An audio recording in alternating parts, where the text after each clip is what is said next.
is in a place where he can just fill a spot to fill a spot. If the deal is right, then you make it. But the deal is most likely not. If it's not right, you have to just wait until you get something that is going to benefit the team. I'm sorry to everyone who was looking for the 97.3 YouTube. I didn't have that as one of my streaming destinations, but I do now. So if you would like to go see YouTube, I am now on the 97.3 The Fan YouTube. Apologize for that. But back to AJ Preller and him saying that he's not going to just make a move to make a move.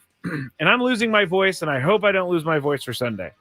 But AJ, I was driving down today thinking, what in the world am I going to say different about the Padres tonight? Because I feel like I've been talking about the same exact stuff over and over and over and over again, because I am, and because I've had to do that. There just hasn't been much news in the way of roster spots or roster signings for the Padres. But I am really actually very surprised that we're heading into spring training in 2 days, and we're still at the same place we were when the Skraby show started, basically. Is that we're still waiting for some outfielders, and we're still waiting for some rotation pieces. And we've had all the talks about rotation pieces, and we've had all the talks about outfielders. But one addition to this is that there were some rumors today. The Padres were involved on a guy named Jarren Duran, who plays center field for the Boston Red Sox right now. He's a younger guy. He had a pretty decent year last year. He hit 295. He was a 2.1 or 2.3 WAR. So this player right here, Jarren Duran, is the player that the Padres are looking for. The player is someone who is younger and who hasn't gone through the arbitration process yet and hasn't really proven himself yet. This is the player I think the Padres need to go out and get. Now, I don't know if they're the only team in the running for him. I doubt it, if he's actually on the table. But he's a California guy. He's a Southern California guy. And when I saw his stats earlier, I was thinking, man, they need to bring this guy in right now, because this is who they're looking for. This is who we've been trying to look for a while now. And if there was a guy you're going to go after, it seems to be him, Jarren Duran. So he last year hit 295. He had 8 home runs, 40 RBIs, 24 stolen bases, and an OPS plus of 121. His actual OPS was 828, and his WAR was 2.1 in 332 at-bats. Those are pretty solid numbers. Those are really solid numbers, actually. So I would love to see the Padres try and make a move for him. And the reason maybe I'm going too hard in the paint on him right now, because I just want to see the Padres make a move. I saw in the chat earlier that it was someone said, all right, AJ, you're right. We shouldn't make a move to make a move. But with that said, please, AJ, make a move. And I kind of agree. It's been Groundhog's Day this year, this offseason for the Padres. It's been the same thing every day. And it's going to come together. But it's just not looking like it right now. And we're going to find out a lot here in the next week. We're going to find out a ton.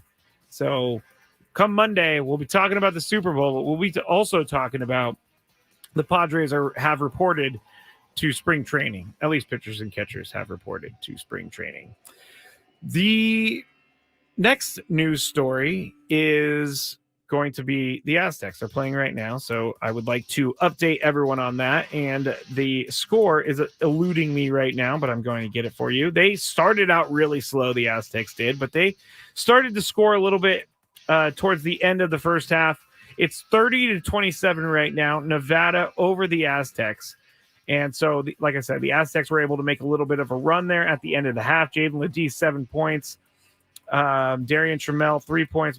Micah Parrish, 5 points. So they're going to need to play some more solid defense in the second half to make sure that they can pull out the win. But hopefully their scoring woes are behind them after all of that. So they're at halftime right now. Cactus Man said Preller is going to make this deal over the weekend. I sure hope you're right, Cactus Man. I really do, because I want something to talk about. I do. All right. The other news story is Rob Manfred and what he said. We just kind of went over it, but I want to talk about it again because he shades the Padres a little bit. And again, this is a commissioner of Major League Baseball. I don't know why he's shading the Padres, but he kind of is. And the article was about regional sports networks and streaming and all of the money parts of baseball. And so here's the entire quote that he had. We always watch trends in the market. I think a concern for baseball has always been, since I started in 1988, disparity on the revenue and the payroll side. Having said that, last year we were talking about a different team eating up players or two, right? And unless my recollection was bad, neither one of them were at the little event we hold in late October and early November. You're a genius, Rob Manfred, because yes, they weren't at that little event, but I don't understand why the Padres spending so much money is such a bad idea. I don't know why Rob Manfred is so against the Padres spending money. He was all about it last year, and now he's not really saying the same thing. Rob Manfred to me is not the prototypical commissioner of a large sports organization. And that's not bad. You don't need to be a typical commissioner of a sports organization, but you also kind of have to be a little bit more professional in my mind. The little event, it's called the World Series. Now, if someone else said that, I think it would be fine. But Rob Manfred needs to realize that he is he is throwing shade at these teams. And I just don't get why Rob Manfred has any real, I don't know why he has any real ground to stand on here with everything. The Mets, they spent a ton of money. They did not make the playoffs. But I don't see how teams actually trying are wasting MLB's time. I think that that's a good thing for teams to actually be trying to sign some players.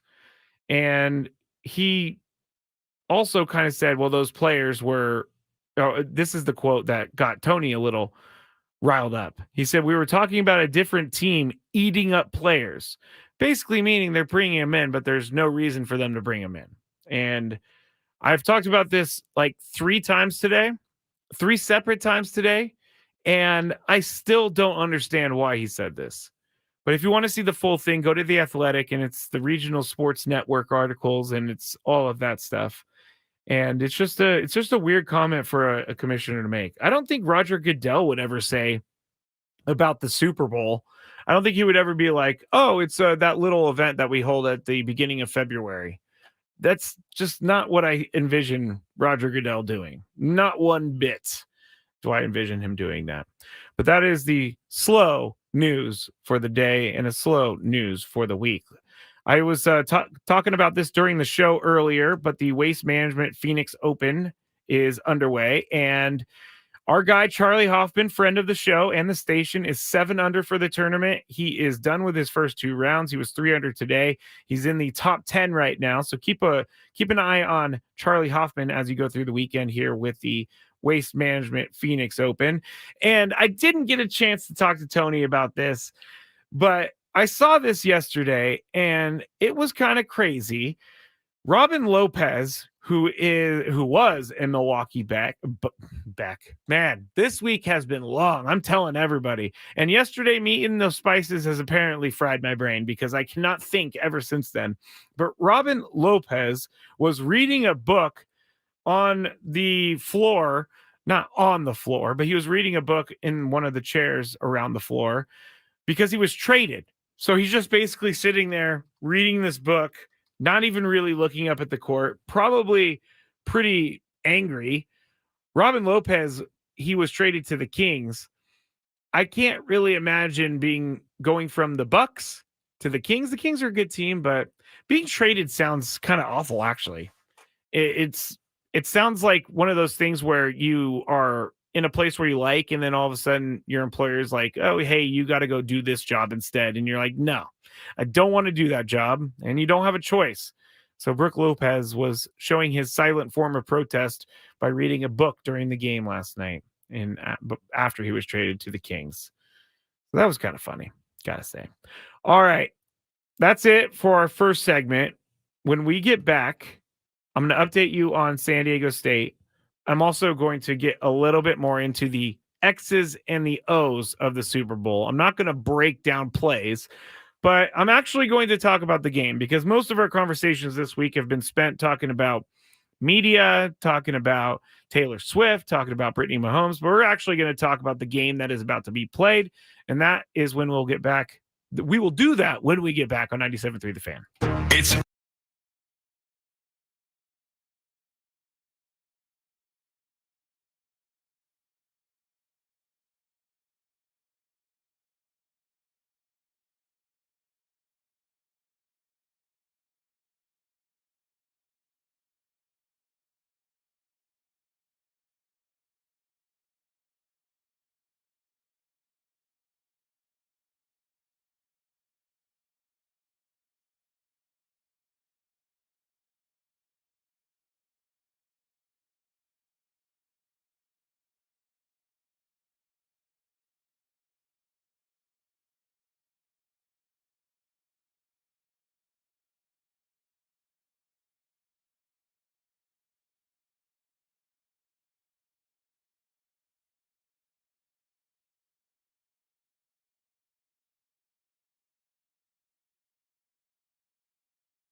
Back here in the Odyssey Palace, 97.3 The Fan. Matt Skraby with you. The Skraby Show. If you want to follow me on social media, you can at Matt Skraby, MattsKraby.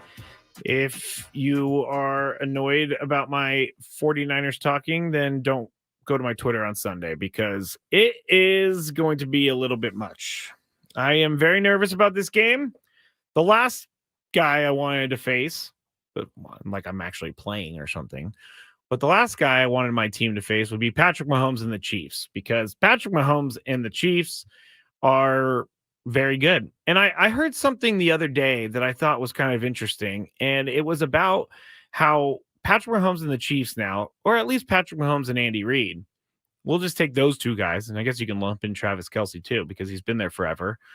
But those guys have a Super Bowl routine now. And it doesn't sound like it's that important, but I really think it is hugely important for a team. Think about something you've done for the first time. Like, I don't know, first couple times I went to press conferences and had to ask questions. It didn't go the way I thought it was going to go. I got overwhelmed. I didn't know what to expect. Like when we went to spring training, this is a better example. When we went to spring training the first time, I had no idea what to expect. I had never been to the Padres facility. I had never been to spring training. I had never been there for interviews and all of that stuff. So I had zero idea what I was walking myself into. And it was really stressful. I remember we recorded a Hunter Renfrow interview and the microphones weren't working. And so I had no idea, and we lost that interview.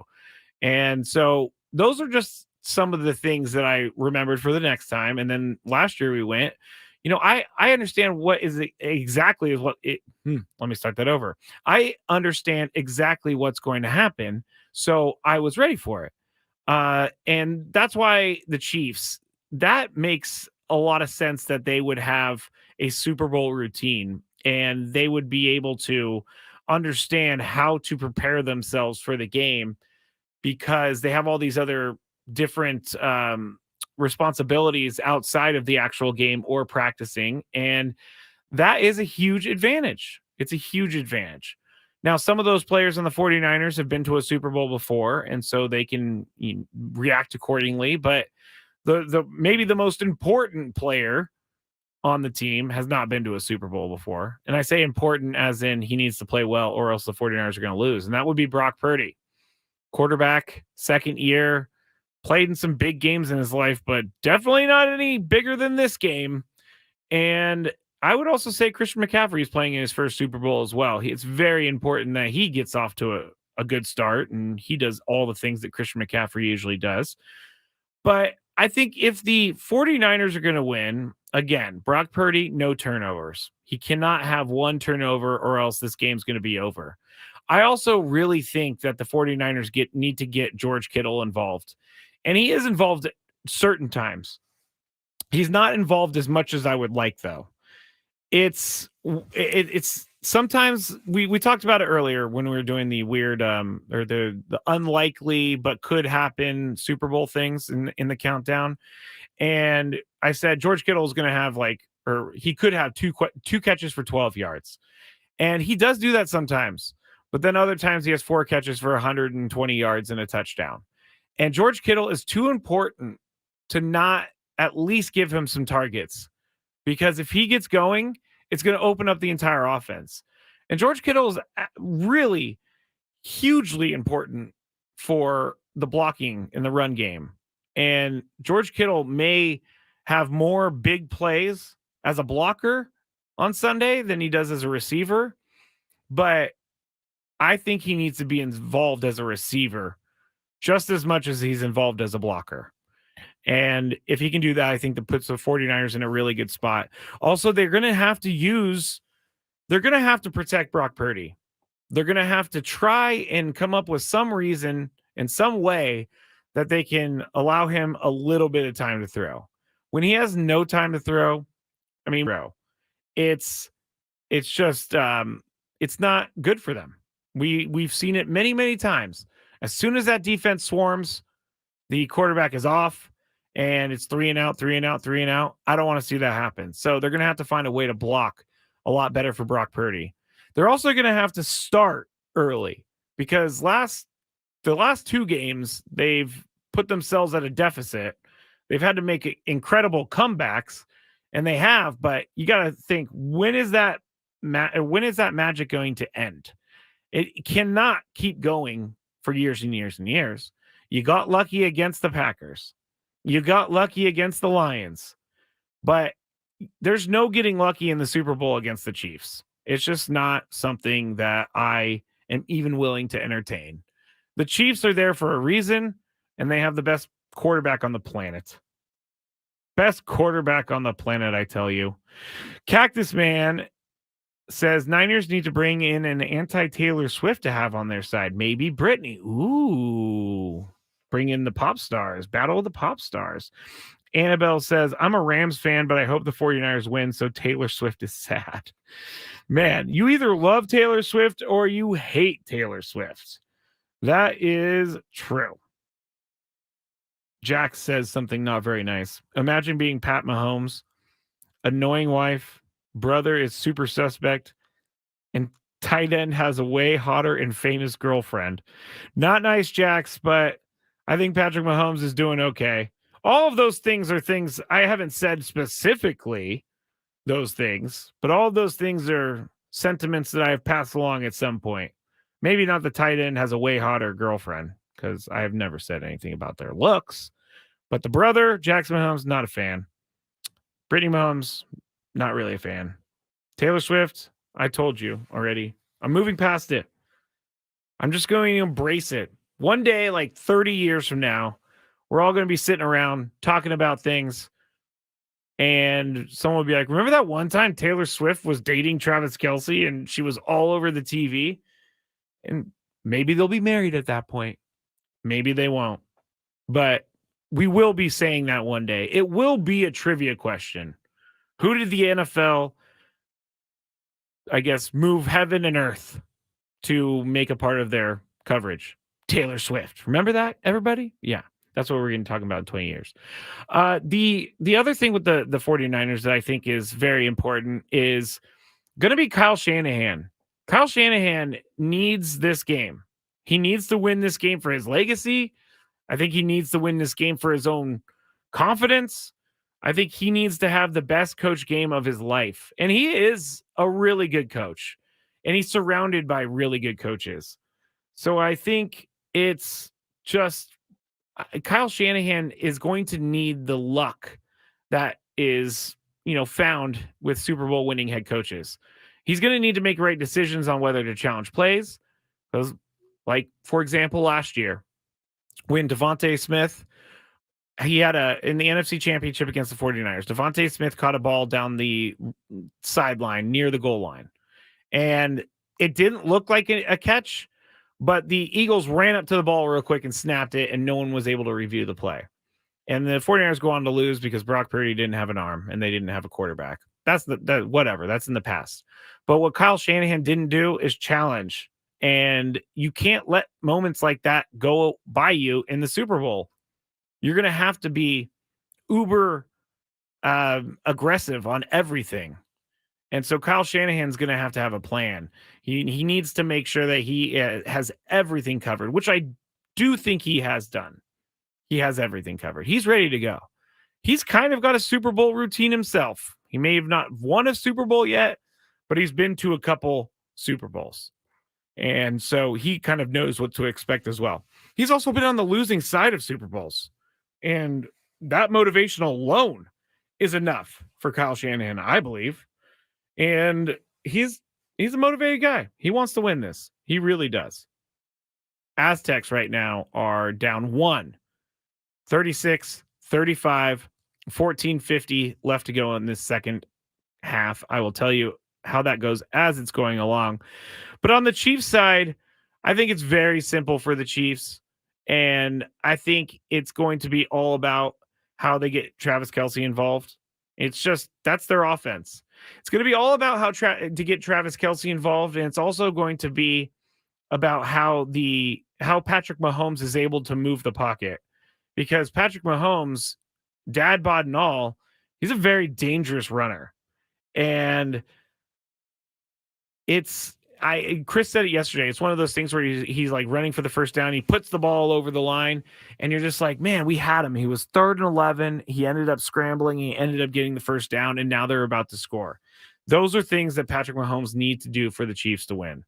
And he's going to need to get Travis Kelce involved early and often. And if I'm the Chiefs offense, I'm looking at what the 49ers did against the Lions, and I'm thinking Lions had a great run game going early, and they also were able to throw to Sam Laporta, their tight end, a lot. So if Sam Laporta, who's a good tight end, he proved that this year, if Sam Laporta is going to run all over the 49ers defense, then what is Travis Kelce going to do? And Travis Kelce is a Hall of Fame, hands down type of player. And he's still good enough to take over a game. He's still good enough to make the difference. And like Tony said in his predictions earlier, crazy, unlikely predictions that may happen. He said Travis Kelce's going to have the trifecta. He's going to have a rushing, receiving, and a passing touchdown. I could see it happening. That's the type of guy Travis Kelce is. And finally, for the Chiefs, their defense, let me talk about the defense for a second. Defense has been really good, but Chris Jones needs to get sacks, and a lot of them. But what the final, I think, recipe for success or ingredient for success for the Chiefs to win the Super Bowl is they can't drop passes. They are by far and away. Well, maybe let me take that back. Last time I checked, they were the number 1 team in the NFL with drop passes. And we've seen some pretty brutal drops from the Chiefs this year. Marquez Valdez-Scantling, some brutal drops. Rashee Rice, some brutal drops. Isaiah Pacheco, all those guys. Travis Kelce, some brutal drops. Game-changing drops. So if they don't drop the ball, I think they have a really good chance to win. And that sounds simple, and it sounds like, oh, duh, if they don't drop the ball, they win. But when they are when it's a team that drops the ball and it's you can count on it happening, those are the things that are going to lose you Super Bowls. And so really think here, I'm not feeling great about the game because I'm nervous. I'm nervous. The 49ers can't lose this Super Bowl. That would mean the last 3 Super Bowls they've lost. And that would be coming off of the first 5 Super Bowls they went to, they won. No one wants a 500 Super Bowl team. Come on. No one wants that whatsoever. Let's see. What's the go-to meal for Sunday? Cactus Man is asking.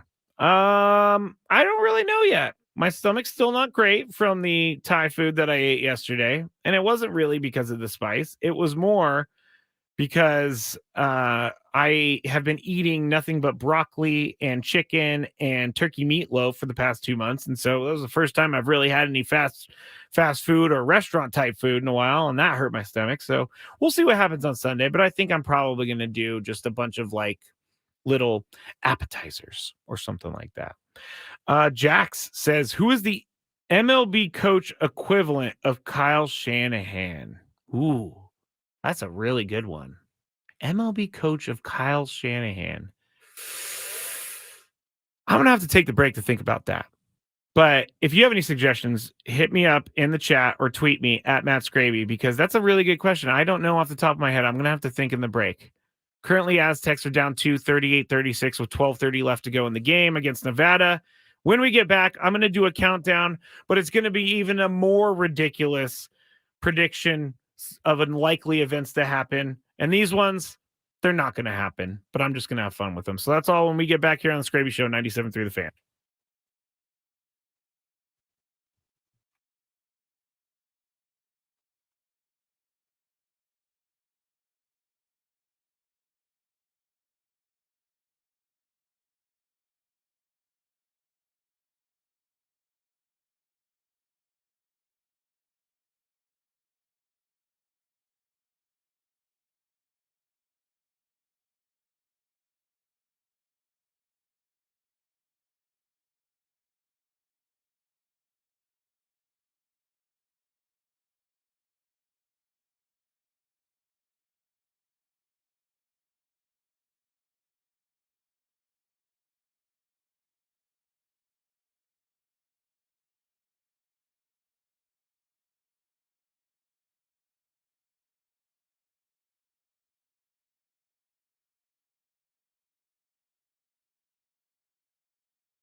segment here on the Skraby Show, 97.3 The Fan. Aztecs down 44-40. Oh man, Jaden Ledee going to the hoop, and he was mobbed by Nevada. So they are. Was that a foul? No, it actually was not a foul. I guess they are saying that Jaden Ledee did not get fouled. They blocked it out of bounds, or he pushed it out of bounds. I'm looking at the replay right now. I guess they're right. They're actually right. It looks strange. I can't really explain it on the radio right now. So I'm also not supposed to, because it's kind of against radio rules to do that. But they are down 4 points right now to Nevada, 44-40 with 9:45 left to go in the game. Thank you to everyone who has joined me this week on the chat. Thank you to everyone who believed me for the tie challenge. That was a pretty incredible day yesterday, and I will never forget it, because my mouth will not let me forget it. That is for sure. I don't know if anybody has seen this, and I'm going to get into my ridiculously over-the-top Super Bowl predictions in just a second. I have a daily gripe as well, 2 daily gripes actually, because who was the one who sent this to me? It would be Cactus Man. I'll get to that during the daily gripe, so keeping that there. I don't know if anybody has seen this, but I'm way late to the party on this whole TV show that I've been watching. And it's called The Dropout. And I know many people have seen it. And it's about Elizabeth Holmes, the CEO of the now defunct company Theranos. And so Amanda Seyfried, I think is how you say her name, she is the one playing Elizabeth Holmes, who is the CEO who kind of basically scams her way to the top, which is incredible. She got as far as she did. Like, some of these people, I don't know how they do it. Like, how you are able to convince billionaires to give you lots and lots and lots of money, even though you don't deserve it. It's pretty crazy. I got to say, that's some people skills right there. What was that show called? I think it was Inventing Anna was another one about someone who scammed a bunch of people. She's more recent than anything, but Inventing Anna was all about how this one girl with no money to her name, nothing really, she was able to get people to invest hundreds of millions of dollars into her and her business, even though she didn't really have one.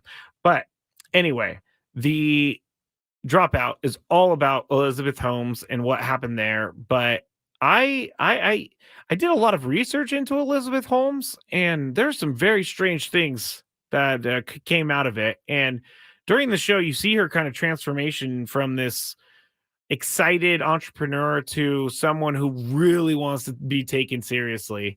And you need to look this up. Elizabeth Holmes voice change is what you need to Google, because there is a complete difference with Elizabeth Holmes in her voice like later in her career versus earlier in her career. It is a way noticeable difference.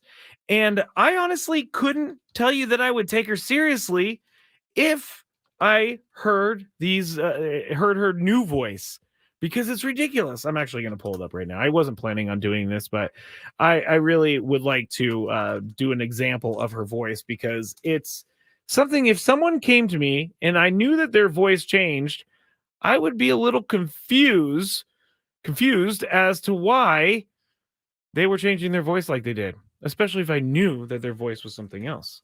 But I am trying to listen to a video right now. I know this isn't great radio, but it's going to be worth it. I promise you. Okay. I'm listening. Okay, here we go. Here is Elizabeth Holmes talking in her new, strange, deep voice. For real-time access to health information. And we want to be the vehicle for making early detection and prevention. So there you go. Just a little bit of it. And I can't find a video right now with her old voice, but her old voice was much higher than that. And so I looked into it. Why is her voice? Why did she change her voice? Because you really would. It would be like it would be like if I went like this. I'm just sitting here talking, and then all of a sudden one day I showed up and I was like, "Hey everybody, I'm going to be talking about the Padres today, and everything's very good in the Padres land." You all would laugh at me. It would be insanely funny for me to just try to change my voice. But what happened was, she ended up, this is what she says and what is speculated, is that she didn't think people took her serious enough with her other voice. So she went to the deep voice and she started talking like this, and she says Theranos and things like that.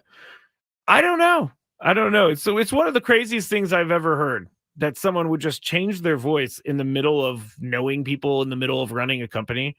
But go check that out. And if you haven't seen The Dropout, go watch The Dropout. She's in prison right now, actually, because she did so many bad things and faked so many people out. And the story is crazy itself. But there you go. Elizabeth Holmes. If you Google Elizabeth Holmes, actually, I just did. And under her name, it says American Fraudster. So I don't know. If you have any thoughts about that, let me know about Elizabeth Holmes. Okay, 46-42, 7:43 left. Nevada is leading the Aztecs right now, so we will get some more updates as we go along. But I think it's time for the overly ridiculous Super Bowl predictions. And I didn't necessarily have 5, but let me tell you, before we get into it, it is ridiculous. I will tell you right now. Junior says about the voice, some dudes do voice fry thinking women like it. People do weird things. That is very true. Very true. Junior, sound like Shaq? Kind of. Actually, it kind of is. Sounds like Shaq, but Shaq doesn't change his voice. He didn't go from, hey, everybody, it's Shaq, to, hey, everybody, it's Shaq. Anyway, I'll stop doing that now. Top ridiculously over the top Super Bowl predictions. And these are all going to be in the favor of the 49ers. So I'm sorry to all of you. I promise we'll stop talking about the 49ers after we celebrate their win on Monday. That is what is going to happen. First one. Taylor Swift has to delay her flight back to Las Vegas due to weather issues in Tokyo. Travis Kelce is so devastated. He has the worst game of his career in the 49ers win. I could see this happening. I could totally see this happening. Taylor Swift, a little weather delay in Tokyo. She decides she's not going to go. Travis Kelce looks up into the stands, doesn't see his girl Taylor in the stands. So heartbroken. But he has the worst game of his career, and the 49ers win. Nicholas says, I predict T Swift will break up with Kelce after the big game and make a song about it. I don't think that's a prediction. I think you can kind of count on that one, Nicholas. Because I think that's kind of her thing, huh? The second one, then this one's ridiculous. So I'm just going to prepare you on each of these because they're all ridiculous. Second, ridiculously over-the-top Super Bowl prediction. Chiefs head coach Andy Reid is mistaken for Chef Boyardee and is mobbed by Chef Boyardee fans in Las Vegas. He ends up losing his play sheet in the mob. A Chef Boyardee fan picks it up and hand delivers to the 49ers, giving them the key to beating the Chiefs in the Super Bowl. I told you that these are going to be ridiculous, and they just keep getting more and more ridiculous. But I don't know if you've ever looked at, I don't really actually know what Chef Boyardee looks like, but I imagine him to look like Andy Reid. So I feel like people would, maybe if they didn't know who Andy Reid was, would be like, oh, Chef Boyardee, just mob him and take his play sheet. Junior says Taylor Swift arrives late. Travis blames her for the loss. They have a crazy breakup midfield. That would be must-see TV. Man, that would be great, honestly. I would love that. That would be hilarious. That's a really good one. I wish I thought of that one, Junior. All right, so we have our second one. Now our third one, and I don't know if anybody knows this story. I'm sure that a lot of people know this story, but I'll tell it real quick anyway. The 49ers and Joe Montana were in the Super Bowl years and years and years ago. It was Super Bowl 23, January 22nd, 1989, which is kind of hilarious that the Super Bowl was on January 22nd because now it's on February 11th. But in that Super Bowl, the 49ers were down 16-13 with 3:20 remaining in the fourth quarter at their own 8-yard line, and they had to drive down the field 92 yards, score a touchdown to win the game. They ended up doing that, but it wasn't because Joe Montana was just this amazing field general. He actually was kind of smart. He took all the nerves off of all of his teammates by kind of looking into the stands, and he tells one of his teammates, Harris Barton, a lineman, he said, look, H, there's John Candy. And then Harris Barton responded, oh yeah, that is John Candy. Look at that.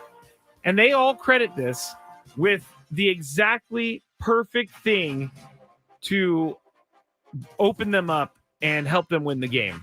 And they did win the game. And they did make that. They did drive down the field. And they did put together a pretty incredible drive. Kind of a legendary Super Bowl drive. But it was all because Joe Montana saw John Candy in the stands and pointed him out. And everybody was like, oh, that's kind of cool. John Candy's in the stands. So here's mine right here. Just like Joe Montana did against the Bengals, he saw John Candy in the stands and told his team to calm themselves before a game-winning drive. But this time, Brock Purdy is going to look into the stands needing a game-winning drive, and Liam Neeson is going to be in the front row. Brock Purdy tells his teammates, Liam Neeson is in the front row. Everybody look at Liam Neeson over there. And they end up winning the game. Everybody loves Liam Neeson. He kind of gives him that look from Taken, like, I will find you and I will kill you if you do not win this game. And it gives everyone the momentum and motivation to win the game. Because if you see Liam Neeson, you're not going to be, you're going to be motivated. Liam Neeson only does one thing, and that's kill and help people. So that's another ridiculous one. And Brock Purdy is going to point out Liam Neeson. Cactus Man says, I have skills. I have a special set of skills, and I will find you, and I will kill you. If you've never seen Taken, you have to see Taken. It's one of my favorite movies ever. Certain set of skills. Yes, that's right. I need to go watch that again. It's been a while since I've watched it. Nicholas says, I predict Jason Kelce goes a step up and gets down to his tidy whities. Must-see TV. I don't know if I want to see that, but I will laugh at it. That is for sure. All right, here's the final prediction, and then we'll get to some daily gripes. I think this is a good way to end Friday. Maybe we'll do like ridiculous predictions on Fridays. But this one's kind of long, and it's very ridiculous, so stay with me. And again, this is ridiculously over-the-top Super Bowl predictions. Ew, gross. Annabelle says, Jason does not wear underwear. All right. Here it is. It's less than 2 minutes to go, and Brock Purdy has just led the 49ers on a 92-yard touchdown drive to put them up by 7. Patrick Mahomes gets the ball, and he starts marching down the field just like he always does. Unfortunately for the 49ers, they had a lot of injuries to their secondary during the game, and Kyle Shanahan has no one left to play in the secondary. So he looks to the bench, and he calls upon Brock Purdy to play safety. Patrick Mahomes goes back to pass. He scans the field. He sees Travis Kelce is making a heart symbol to the universe because Taylor Swift couldn't make it. Looks back.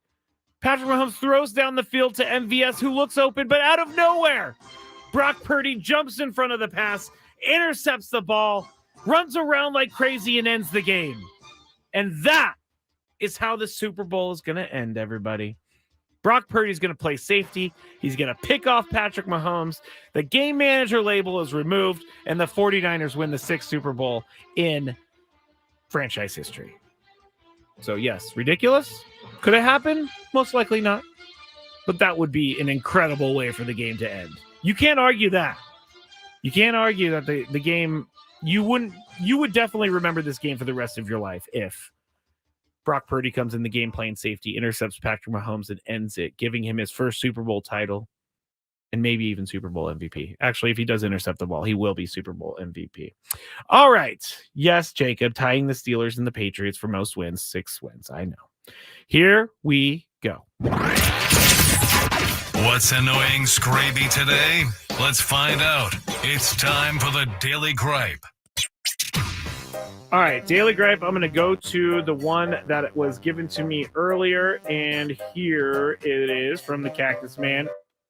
Rant, Skraby, for the Daily Gripe. If you're going to use self-checkout, make sure you know how to use it. Very good one, Cactus Man. I have stood behind people in line who are not very good at the self-checkout, which I find the self-checkout really fun, actually. I'm a big fan of doing self-checkout. It's actually really fun to like scan the things and everything, put them in there. That's the first Daily Gripe. The second Daily Gripe for me is people who don't punctuate. I got a message from someone the other day that was just one long run-on sentence, And I could not figure out where I couldn't figure out how to read this thing. So I sent a text back saying, hey, can you punctuate this text so I can actually read it? I know that's a little pretentious, but geez, like at least punctuate a little bit. All right. Last prediction from Dan. Super Bowl will end with Taylor Swift with tears in her eyes, and Travis Kelce will have a new girlfriend. Wow. Those are some great predictions. Have a great weekend, everybody. Hope you enjoyed the Super Bowl. Please be safe. Don't do anything I wouldn't do. And cheer for the 49ers, because that's what you should do. That's what America wants you to do. Talk to everyone soon. Talk to you all Monday. Stick around, or look at my social media over the weekend, because it's going to get a little crazy on Sunday. But I'll talk to you then. Have a great weekend, everybody. The 76ers try to figure things out at home. I'm Joe Ostrowski, here to help you beat the books with BetQL. The Sixers are struggling with Joel Embiid's sideline.